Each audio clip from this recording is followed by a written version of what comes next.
चलिए इस वीडियो में हम लोग देख लेते हैं नीट 2020 का जो क्वेश्चन पेपर है उसका सोल्यूशन। नीट 2020 का ये H4 है अपने पास, पेपर नंबर H4। मैं आंसर बोल देता हूँ, तुम अपने कोड के हिसाब से देख लेना, ठीक।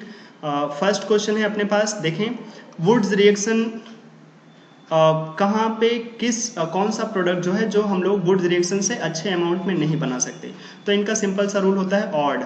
अगर हमारे पास odd number of electron odd number of carbon होंगे तो ऐसे प्रोडक्ट को हम लोग नहीं बना सकते वुड्स रिएक्शन से, तो वो हो जाएगा हेप्टेन। हेप्टेन में ऑड नंबर ऑफ है, वो नहीं बना सकते। ऑड इसमें 7 नंबर ऑफ कार्बन एटम्स हैं, इसको नहीं बनाया जा सकता। इसका प्रॉपर सोल्यूशन अलग से मिलेगा, लेकिन अभी जो हम लोग देख रहे हैं वो जल्दी जल्दी बस आंसर्स देख लेते हैं, ठीक है। देखो question number 47, what is the change in the oxidase number of carbon in the following reaction. तो कार्बन का ऑक्सीडेस नंबर यहाँ पे देखोगे -4, वहां से जा रहा है +4 में, तो -4 से +4, तो चेंज देख लो भाई, -4 से +4 आंसर हो जाएगा। लास्ट पार्ट आसान सा क्वेश्चन था। Question number 48, an alkene on ozonolysis gives methanol as one of the product. तो हमसे पूछ रहा है वो एल्कीन का स्ट्रक्चर बता दो। कौन मेथेनॉल देगा? जब हम ओजोनोलिसिस कराएंगे, रिडक्टिव ओजोनोलिसिस, तो कम से कम उसके पास टर्मिनल CH2 होना चाहिए। इसका आंसर हो जाएगा लास्ट पार्ट, ये टर्मिनल डबल बॉन्ड होना चाहिए कार्बन कार्बन का, और CH2 जैसा होना चाहिए, तभी तुम इसकी ओजोनोलिसिस करा करके CH2 बना सकते हो। क्वेश्चन नंबर 47, हमसे बोल रहा है यूरिया की रिएक्शन वाटर से कराओ तो A बनता है, which on decomposition to form B। Actually में यूरिया की हाइड्रोलिसिस कराओगे तो वो अल्टीमेटली तुम्हें अमोनिया दे सकता है। फिर बोल रहा है ammonia when pass through copper 2+ deep blue colouration C is formed. तो हम जानते हैं CuNH3 2+, यही डीप ब्लू कलर का होता है। स्क्वायर प्लेनर कॉम्प्लेक्स पैरामैग्नेटिक रहता है, ठीक है। यहाँ पे क्वेश्चन नंबर 50 है अपने पास। अभी अभी तुम लोगों को 60 क्वेश्चंस मैंने दिए थे, उसमें मैंने यहाँ पे बताया भी था कि इसके बारे में देख लेना। अन का मतलब क्या होता है हमारे पास? अनिलिनियम, इनको हमें मैच करा करके देना है, ठीक। तो अन का मतलब क्या होता है? अन का मतलब होता है 1, नील का मतलब 0, और फिर अन है तो 1, 101। और ये 101 क्या होता है? एक्टेनॉइड्स होते हैं ये। अगर तुमने एक्टेनॉइड का मेरा शॉर्टकट याद किया होगा तो 101, 100 होता है फार्मियम और 101 होता है मेंडेलिनियम, तो वो हो जाएगा फर्स्ट का फर्स्ट से ही मैच हो जाएगा, ठीक है। तो ये करेक्ट मैच है। दूसरे में बोल रहा है अनिल ट्राइयम, ये खुद ही समझ में आ रहा है 103, और इसको तुम्हें मैच करके देना है। 103 क्या होता है? लॉरेंसियम, तो सेकंड का सेकंड से मैच हो जाएगा। फिर अनिल हेक्स, तो वो क्या होगा? अन का मतलब 1, नील का मतलब 0, और हेक्स का मतलब समझ रहे, हेक्स का मतलब हो जाएगा 6, तो 106 किसको मैच कर जाएगा? वो नॉर्मली एटॉमिक नंबर जो पीरियोडिक टेबल होते हैं ना, ये तो एक्टेनॉइड्स कहाँ तक होते थे? 103 तक, लेकिन ये एक्टेनॉइड नहीं है, ये उसके आगे हमारे पास जो एलिमेंट्स हैं उसका नाम करके देना पड़ेगा, और वो नॉर्मली लोगों को याद नहीं रहता, तो हमें इसको अलग से देखना पड़ेगा, ठीक है। 106 का नाम क्या होगा? इसका जो नाम होता है ना वो यही सेबोर्गियम, इसी का नाम होता है ये। और जो हमारे पास अन फिर अन लिखा हुआ है, मतलब अन मतलब 111, मतलब 111 का फिर हमें नाम देखना पड़ेगा। ये पीरियोडिक टेबल में तो ऐसे यहाँ तक एलिमेंट्स नहीं होते, लेकिन फिर भी हमसे उनका नाम पूछ रहा है। इसका नाम होता है रॉन्टिजियम, अलग से नाम होता है रॉन्टिजियम। यहाँ पे क्या लिखा हुआ है? कुछ और, डार्म स्टेडियम ऐसे करके कुछ लिखा है, स्टेडिटम ऐसे करके कुछ लिखा है, ये गलत है। डी वाला जो मैच करा के दिया है D का 4 से, ये मैचिंग गलत है, D का 4 से मैचिंग गलत है, ठीक है। तो आंसर हो जाएगा first part. Question number 51 number में, elimination reaction of 2 bromopentane to form pent two ene, ठीक है। 2 ब्रोमोपेंटेन, हमारे पास 2 ब्रोमोपेंटेन है और वहां से क्या बनाना है? पेंट टू इन। तो पेंट टू इन कैसे बनेगा? तो ये तो बीटा एलिमिनेशन का एग्जांपल होता है। एल्कोहलिक के वजह से हीट कर दो, एल्कीन की स्टेबिलिटी के हिसाब से हमारे पास प्रोडक्ट मिल जाते हैं, तो बीटा एलिमिनेशन है। सेट-ज़ेप रूल फॉलो करता है। डिहाइड्रोहेलोजिनेशन है, हाँ। डिहाइड्रेशन है क्या? नहीं, डी नहीं होना चाहिए। 4 ऑप्शन अगर तुम देख लेते वैसे भी पता चल जाता। फर्स्ट में भी डी है, थर्ड में भी डी है, फोर्थ में भी डी है, तो अपने आप आंसर हो जाएगा सेकेंड पार्ट। अगला क्वेश्चन में हमसे पूछा है which one of the following has maximum number of atoms. कहाँ पे एटम सबसे ज्यादा होंगे? तो सबसे पहले मोल देख लो सबके। लिथियम के यहाँ पे weight upon molecular weight, silver का वेट अपॉन मॉलिकुलर वेट, जिसमें मोल ज्यादा होंगे वहाँ पे एटम्स भी ज्यादा मिल जाएंगे। मैग्नीशियम में वेट 1 है, एटॉमिक वेट कितना है? 24। ऑक्सीजन में वेट है 1, एटॉमिक वेट है 16, लेकिन 32 से डिवाइड करना पड़ेगा, ये मिलेगा O2। एटम्स के लिए हमें 2 से मल्टीप्लाई कर देना होगा तो ये 1/16 होगा। तो सबसे ज़्यादा मोल्स कहाँ पे मिलेंगे? लिथियम में 1/7 सबसे ज़्यादा होगा, जहाँ पे मोल ज़्यादा होंगे वहाँ पे नंबर ऑफ एटम्स भी ज़्यादा मिलेगा। आंसर हो जाएगा फर्स्ट पार्ट। क्वेश्चन नंबर 53, मतलब जो H4 कोड हम लोग देख रहे हैं वहाँ पे क्वेश्चन नंबर 53 है। Identify the correct statement from the following. Pig iron can be moulded into A variety of shapes. एक चीज ध्यान रखें, पिग आयरन बहुत गंदा सा आयरन होता है, इसको हम लोग अच्छे आयरन के फॉर्म में कन्वर्ट करके ही इसको अलग अलग शेप्स में बदलते हैं, ठीक है। तो ये स्टेटमेंट तो गलत बोल रहा है, पिग आयरन को हम लोग अलग अलग फॉर्म में लेकर जाते हैं, ऐसा बोलना सही नहीं होगा। Rot iron is impure form, ये भी गलत है। अच्छा देख लेते हैं क्या होगा। जो हमारे पास और सारे स्टेटमेंट है, wrought iron is the impure iron, नहीं। Wrought iron is impure iron with 4% carbon, गलत बात है। Blister copper has blistered appearance due to CO2, नहीं, SO2 होता है। Vapour phase refining is carried out for nickel by Van Arkel method, नहीं, Van Arkel method नहीं, Mond process use करते हैं निकल के लिए। तो सेकेंड, थर्ड और फोर्थ तो बहुत गंदा है, उस हिसाब से हमें फर्स्ट बोल देना पड़ेगा। Pig iron can be moulded into variety of shapes, कर सकते हैं, फिर मान लेंगे। ऐसे पिग आयरन तो बहुत गंदा फॉर्म ऑफ आयरन होता है, लेकिन सेकेंड, थर्ड, फोर्थ इतना गंदा है कि हमें फर्स्ट को बोलना ही पड़ेगा करेक्ट, ठीक। चलिए next, tertiary butyl carbocation. Tertiary butyl carbocation हम जानते हैं बहुत ज़्यादा स्टेबल होता है as compare to secondary butyl carbocation. Secondary butyl, ये टर्सरी ब्यूटाइल था, सेकेंडरी ब्यूटाइल कार्बोकेटाइन क्या होगा तुम्हारे पास ये। तो ऐसा क्यों होता है? HC हाइपर कंजुगेशन से। HC hyper conjugation tertiary butyl में ज़्यादा है, आंसर हो जाएगा फर्स्ट पार्ट। एनिसॉल, कितना आसान सा क्वेश्चन है। एनिसॉल की रिएक्शन HI से करा दोगे तो क्या होगा? फिनॉल और CH3OH बन जाएगा। कौन सी मैकेनिज्म से? SN1 से। आंसर हो जाएगा सेकेंड पार्ट यहाँ पे, जैसा यहाँ पे हमारे पास 4 ऑप्शन है, उसमें आंसर हो जाएगा सेकेंड।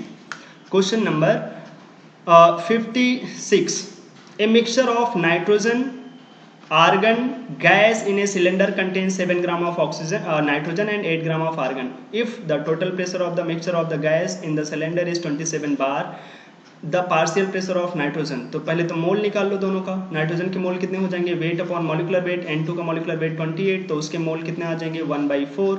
और ऐसे आर्गन के मोल देखोगे तो वेट अपॉन मॉलिक्यूलर वेट उसका 40 दिया है, तो ये हो जाएगा 1/5। तो जब तुम ये मोल पता चल गए, टोटल प्रेशर पता है, तो मोल फ्रैक्शन लिखो, नाइट्रोजन के moles divided by total moles in total mole 1/4 plus 1/5 into total pressure 27। Solve कर लोगे तुम्हें जो पार्शियल प्रेशर मिल जाएगा वो मिलेगा 15 बार, fourth option. Which of the following set of molecule have zero dipole moment. कितना आसान सा क्वेश्चन है, हमें जीरो डाइपोल मोमेंट वाला सेट देखना है। पहला है boron trifluoride BF3, beryllium difluoride BeF2, carbon dioxide CO2 and para dichlorobenzene. तो यही सही हो जाएगा, इसका जीरो डाइपोल मोमेंट होता है। पैरा डाइ सबका होगा, ये सारे का आंसर हो जाएगा first part. Question number 58, match करना है। CO कैसा होता है? न्यूट्रल ऑक्साइड होता है, जी हाँ। BO कैसा होगा? बेसिक। Al2O3 कैसा होता है? एम्फोट्रिक। Al2O7 कैसा होगा? एसिडिक। तो बस मैच करा दो, A का होगा सेकेंड से, बस यहीं से आंसर हो जाएगा थर्ड पार्ट आंसर, ठीक है। Question number 59, rate constant of first order reaction दिया गया है और हमें बताया जा रहा है कि 0.2 ग्राम से 0.2 ग्राम लेकर जाना है, तो टाइम कितना लगेगा? तो लिख लो, time T = 2.303 divided by K 4.606 into 10⁻³ और लॉग ऑफ C0/C। C0 कितना है? 2, कहाँ लेकर जा रहे हैं? 0.2, तो बस इसे सॉल्व कर लो, ये हो जाएगा 2, तो ऊपर हो जाएगा 0.55 इंटू 10 प्लस ये 0.5 होगा ना, ऊपर जा करके 1/2 0.5 हो जाएगा और ये +3 हो जाएगा 0.5 इंटू 10⁻³ और ये कितना होगा? 2 कैंसिल हो जाएंगे, 2 कैंसिल, ये 10 बनेगा, log 10 कितना होता है? 1, तो ये आ जाएगा 500 सेकेंड। आसान सा क्वेश्चन था फर्स्ट ऑर्डर के ऊपर। कौन है जो कार्बोलेमेंट टेस्ट देगा? बहुत ही आसान है, आंसर हो जाएगा सेकेंड पार्ट। NH2 जिसके पास होगा वो कार्बोलेमेंट टेस्ट दे जाएगा। जीटा पोटेंशियल क्या करने के लिए यूज होता है? सरफेस केमिस्ट्री का क्वेश्चन है। स्टेबिलिटी ऑफ कोलाइडल पार्टिकल्स, थोड़ा सा टफ मान सकते हैं क्योंकि जीटा पोटेंशियल इतना कॉमन नहीं रहता, आंसर हो जाएगा last part. And increase in the concentration of reactants of a reaction lead to change in. अगर हमसे बोल रहा है रिएक्टेंट का कंसंट्रेशन हम चेंज करते रहें तो क्या चीज चेंज हो सकता है? एक्टिवेशन एनर्जी नहीं, हीट ऑफ रिएक्शन नहीं, थ्रेशोल्ड एनर्जी नहीं, तो क्या चीज चेंज होगा? नॉर्मली कोलिजन फ्रीक्वेंसी, जो जितने ज्यादा तुम्हारे पास रिएक्टेंट्स रहेंगे उतना ही ज्यादा कोलिजन होगा, जितने कम रिएक्टेंट होंगे उतने कम कोलिजन होंगे। तो कोलिजन जो फ्रीक्वेंसी है वो चेंज हो सकता है रिएक्टेंट का कंसंट्रेशन चेंज करने पे। हमारे पास नेक्स्ट क्वेश्चन है 63। क्वेश्चन नंबर 63, जैसा कि देख रहे हो तुम्हारे पास क्या है, the following metal ion activates many enzymes, participates in the oxidation of glucose to produce ATP and with sodium is responsible for the transmission of nerve signals. Iron, copper, calcium ये सब नहीं होते। सोडियम के साथ किसको use करते हैं, potassium ion को। तो आंसर हो जाएगा first potassium. Question number 64, electrolysis करा रहे हैं डाइल्यूटेड H2SO4 का, हमसे पूछ रहा है एनोड पे क्या होगा। एनोड पे जाएगा एनायन, सल्फेट का उसका कुछ होगा नहीं, तो वाटर हो जाएगा ऑक्सीडाइज, और वाटर के ऑक्सीडेशन से ऑक्सीजन गैस लिबरेट होगा। आंसर हो जाएगा third part. Which of the following is basic amino acids, arginine और लाइसिन, इनको बहुत अच्छे से सुना होगा, इनके पास बेसिक प्रॉपर्टी रहता है, ये बेसिक अमीनो एसिड्स हैं। Reaction between benzaldehyde and acetophenone, benzaldehyde और एसिटोफिनोन के बीच में अभी जो तुम लोगों को मैंने वीडियो दिया था रिवीजन का, उसमें मैंने बताया भी था, क्रॉस एल्डोल हो जाएगा। अगर एक कीटोन और एक एल्डिहाइड हो तो इसका अल्फा एच जा करके वहाँ पे अटैक करके ऐड हो जाएंगे, क्रॉस एल्डोल रिएक्शन कराएगा। क्रॉस एल्डोल आंसर हो जाएगा क्रॉस एल्डोल, वो भी क्रॉस एल्डोल रिएक्शन करके बोलेंगे। कंडेंसेशन है, चलो फिर बाद में कंडेंसेशन भी हो जाएगा, क्रॉस एल्डोल, ठीक है।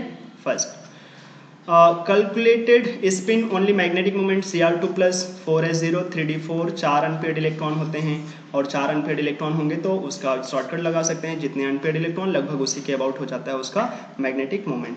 Question number 68, hydrolysis of sucrose, simple सा क्वेश्चन है, सुक्रोज की हाइड्रोलिसिस है, उसका उन्होंने इक्विलिब्रियम कांस्टेंट दे रखा है। हमसे पूछ रहा है डेल्टा जी नॉट बता दो, क्या होता है, माइनस ln में पूछा है, ln में तो हम माइनस RT ln के लिख देंगे, माइनस R कितना 8.314, T 300 केल्विन, और ln ऑफ इक्विलिब्रियम कांस्टेंट 2 × 10⁻13। तो बस सिंपल हो जाएगा आंसर सेकेंड पार्ट। हमसे पूछा है mixture which shows positive deviation. पहले तो देखो क्लोरोएथेन और ब्रोमोएथेन ये आइडियल सोल्यूशन है, बेंजीन और टोलुइन आइडियल सोल्यूशन है, acetone chloroform negative deviation show करता है, हाइड्रोजन बॉन्डिंग कर जाते हैं, तो आंसर हो जाएगा second part ethanol and acetone. Ethanol में हाइड्रोजन बॉन्डिंग है, एसीटोन डालोगे तो डिस्टर्बेंस होगा उसकी हाइड्रोजन बॉन्डिंग का, ये पॉजिटिव डेविएशन शो करेगा, आंसर सेकंड। क्वेश्चन नंबर 70, अभी तुम लोगों को बताया था, डाइसेक्राइड देख लेना एक बार, माल्टोज, लैक्टोज, सुक्रोज, सुक्रोज किससे मिलके बने हैं, अल्फा ग्लूकोज और बीटा फ्रक्टोज से, alpha D glucose beta D fructose, answer हो जाएगा लास्ट। ये paper chromatography is an example of, ये क्रोमेटोग्राफी के ऊपर क्वेश्चन है, ये एक्चुअली में थिन लेयर क्रोमेटोग्राफी का एग्जांपल होता है, थोड़ा सा भी ध्यान रखते, पेपर मतलब थिन लेयर जैसा, तो थिन लेयर क्रोमेटोग्राफी के ऊपर ये बेस्ड है। क्वेश्चन नंबर 72 थोड़ा सा रट्टाफिकेशन का है, लिगेंड स्ट्रेंथ के बारे में उन्होंने हमसे बोला है। सबसे अच्छा तो Cn- होगा, जी हाँ, अगर तुम चारों ऑप्शन पे ध्यान दोगे तो Cn- तो 2 ऑप्शन में दे दिया। अब Cn- से बाद ऑक्सिलेट दोनों में ही है। अब बात आती है SCn- और F- में, तो तुम्हें ऐसे देखना चाहिए SCn- और F- के पास कोई d ऑर्बिटल नहीं होता, जबकि SCn- में S के पास d ऑर्बिटल होता है। एक तो उधर रेजोनेंस भी कर रहा है, ऊपर से इसके पास d ऑर्बिटल भी होते हैं, तो ये बहुत वीक होंगे लोन पेयर देने में, तो ये बहुत वीक होते हैं, और F- उनसे थोड़ा सा अच्छा होता है, आंसर हो जाएगा सेकेंड पार्ट। और ये देखो एक्सपेंशन, ये तो बहुत ही आसान सा क्वेश्चन है, एडियाबेटिक एक्सपेंशन के ऊपर उन्होंने बोला है। 2 एक्सपेंशन मैं याद कराता हूँ। अगर हमारे पास आइसोबारिक एक्सपेंशन बोले, आइसोबारिक एक्सपेंशन क्या होता है, हीटिंग, जब प्रेशर कांस्टेंट करके एक्सपेंशन करते हैं, और एडियाबेटिक एक्सपेंशन क्या होता है, कूलिंग। एडियाबेटिक एक्सपेंशन कूलिंग मतलब टेम्परेचर क्या होगा, डिक्रीज करेगा, चेंज ऑफ टेम्परेचर माइनस रहेगा, Q = 0 क्योंकि एडियाबेटिक है और एक्सपेंशन हो रहा है, तो हमारे पास जो वर्क डन होगा वो कैसा रहेगा, एक्सपेंशन, फ्री एक्सपेंशन कराया जा रहा है, तो हमारे पास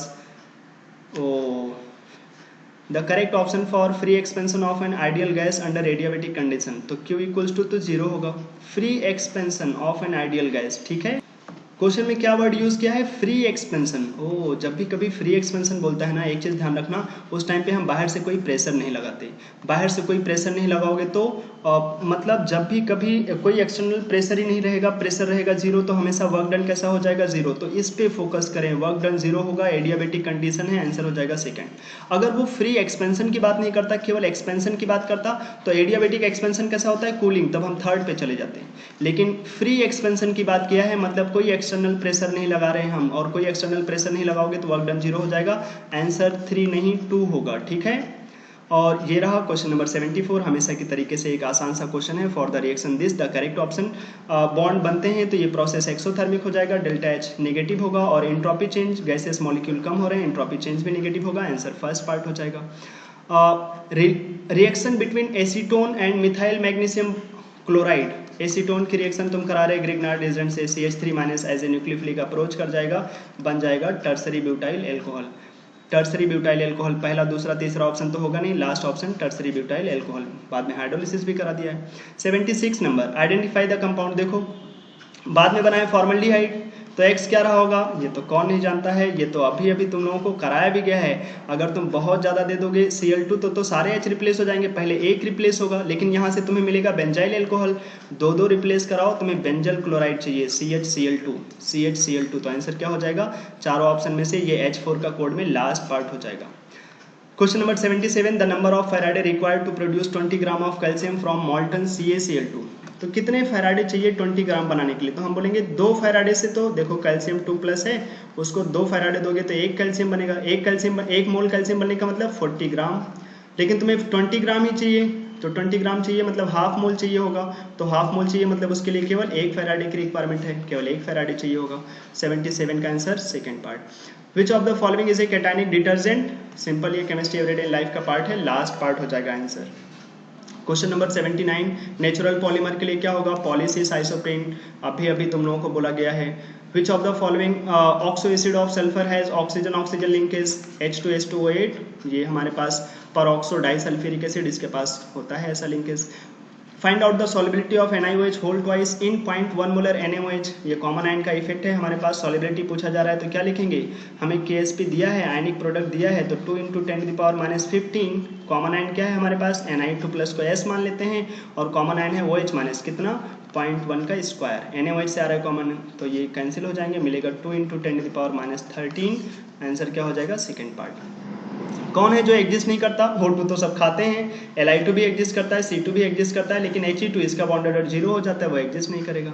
फ्रीजिंग पॉइंट, बहुत ही आसान सा क्वेश्चन है, क्वेश्चन नंबर 83, धीरे धीरे हम लोग खत्म करने पे आ रहे हैं। 83 देखो, द फ्रीजिंग पॉइंट और डिप्रेशन कांस्टेंट Kf दिया गया है, और तुम्हें मोलेलिटी दिया गया है सोल्यूशन का, फिर हमसे पूछा क्या जा रहा है, the freezing point depression for the solution जिसकी मोलेलिटी इतना है और नॉन इलेक्ट्रोलाइट है, मतलब I की वैल्यू 1 ले लेना, तो बस डायरेक्ट तुम्हें बता देना है। तुम्हें अल्टीमेटली फॉर्मूला लगा दो, क्या चीज़, delta TF equals to KF into molality, multiply करा दो, KF तुम्हारे पास दिया है 0.0 कितना दिया है 5.12, और हमारे पास जो मोलेलिटी दिया है वो 0.078, दोनों को मल्टीप्लाई करा दो, बस दोनों को मल्टीप्लाई करा दो, आंसर आ जाएगा 4 नंबर। क्वेश्चन नंबर 84, NCERT की लाइन है, HCl was pass through the solution CaCl2 and MgCl2 and NaCl, कौन है जो क्रिस्टलाइन फॉर्म में रह सकता है, वो होगा हमारे पास MgCl2 एंड CaCl2। ये दोनों एक्चुअली में वाटर को भी खा लेते हैं, एब्जॉर्ब कर लेते हैं, और MgCl2 और CaCl2.6H2O का क्रिस्टलाइन सॉलिड बना देते हैं। NCERT की लाइन है S ब्लॉक में से। Number of protons, neutrons and electrons, electron तो होता है हमारे पास एटॉमिक नंबर, तो एटॉमिक नंबर ही हमारे पास हो जाएंगे इलेक्ट्रॉन, कितना इलेक्ट्रॉन होगा 71, और प्रोटॉन कितने होते हैं, जितने इलेक्ट्रॉन होते हैं उतने ही प्रोटॉन होते हैं, तो 71 हमारे पास। प्रोटॉन और न्यूट्रॉन हमें देखने हैं, तो हमें कैसे देख लेना होगा, न्यूट्रॉन कैसे देखते हैं, एटॉमिक वेट 175 - 71, तो ये हो जाएगा तुम्हारे पास 5 - 1 4, और ये 0 है 401, तो 104 हो जाएंगे हमारे पास न्यूट्रॉन। इलेक्ट्रॉन कितने 71, और प्रोटॉन कितने, वो भी 71, जितना एटॉमिक नंबर होगा वही होगा प्रोटॉन, तो आंसर हो जाएगा second part. 86 number, which of the following is not correct about carbon monoxide, carbon monoxide के लिए गलत क्या चीज़ है, गलत ही तो पूछा है, not correct. The carboxy, last option देखो, the carboxyhaemoglobin is less stable than oxyhaemoglobin, नहीं ज़्यादा स्टेबल होता है, इसीलिए तो कार्बोक्सी हीमोग्लोबिन बना लेता है, आंसर हो जाएगा लास्ट पार्ट। फिर पूछा है ये मैच करा के दिखाओ, CO+H2, यही तो गैस है, सिंथेसिस गैस हो जाएगा ये। Temporary hardness due to magnesium और कैल्शियम के bicarbonates, B2H6 and electron deficient hydride है, H2O2 नॉन प्लेनर स्ट्रक्चर में रहता है, सही बात है, तो 87 का मैचिंग करा लो आराम से। फर्स्ट का हो जाएगा थर्ड, और वो तो सब जगह पे है, बी का हो जाएगा फर्स्ट, बस वही है second part answer. Question number 88, बहुत ही लल्लू सा इनकरेक्ट पूछा है, और पहला ही ऑप्शन देखो, ऑक्सीडेशन स्टेट ऑफ क्रोमियम दोनों में अलग अलग है बोल रहा है, नॉट सेम, जबकि दोनों में ही तो सेम होता है, क्रोमेट और डाइक्रोमेट में तो सेम ही रहता है, तो आंसर फर्स्ट हो जाएगा। क्वेश्चन नंबर 89 सॉलिड स्टेट से क्वेश्चन है और बहुत आसान है। बीसीसी हमारे पास स्ट्रक्चर है तो हम डायरेक्ट लिख देंगे 2r equals to a root 3/2। तो हमसे लास्ट में रेडियस पूछा है तो रेडियस क्या हो जाएगा a रूट 3/4। a की वैल्यू दिया है 288 तो बस 288 root 3/4 answer second part. Question number 90 ये क्वेश्चन मेरे हिसाब से बोनस क्वेश्चन हो जाना चाहिए। बोनस क्वेश्चन क्यों हो जाना चाहिए भाई? क्योंकि उन्होंने देखो identify the correct statement for the following. CO2 gas is used as CO2 gas sorry ये बोनस नहीं होगा। CO2 गैस बोला है ना, CO2 गैस नहीं यूज होता है, CO2 गैस नहीं, CO2 सॉलिड यूज होते हैं इन सब काम में। सेकेंड में देखो जो उन्होंने बोला है कार्बन 60 कंटेन्स 12 नहीं 6 मेंबर का, और आगे बोला है 25 मेंबर रिंग्स, ये गलत बात है। पहला भी गलत है। और सी ऑप्शन GSM 5 ये करेक्ट है, एनसीईआरटी की लाइन है। और अगर नहीं भी आता हो बस तुम्हें एक स्टेटमेंट आना चाहिए D, CO is colourless and odourless gas. बिल्कुल बहुत बोला जाता है कि जो कार्बन मोनोऑक्साइड होता है वो बहुत डेंजरस होता है, कोई इसको इनहेल करता है तो तुम्हें कोई स्मेल भी नहीं मिलता, और कलरलेस तो है ही। इसकी कहानियां भी मैं सुनाता हूँ। आंसर हो जाएगा C and D first part. D होना चाहिए और एक ही ऑप्शन में डी है, आंसर हो जाएगा फर्स्ट। तुम चारों ऑप्शन मैं इधर दिखा नहीं पा रहा क्योंकि ये ऊपर जाता नहीं, लेकिन जो इसका आंसर होगा वो हो जाएगा तुम्हारे पास डी ऑप्शन। ठीक है, देखो नहीं दिख पाएगा, आंसर इसका होगा D option, sorry first option हो जाएगा C and D first option. ठीक है, इसी तरीके से हम लोगों ने 45 क्वेश्चन देख लिए, इसका एनालिसिस तुम्हें मिलेगा। ये क्वेश्चन 45 के तुम्हारे पास H4 का आंसर हो गया। ठीक है, चले आज के लिए इतना ही रखते हैं, बाय।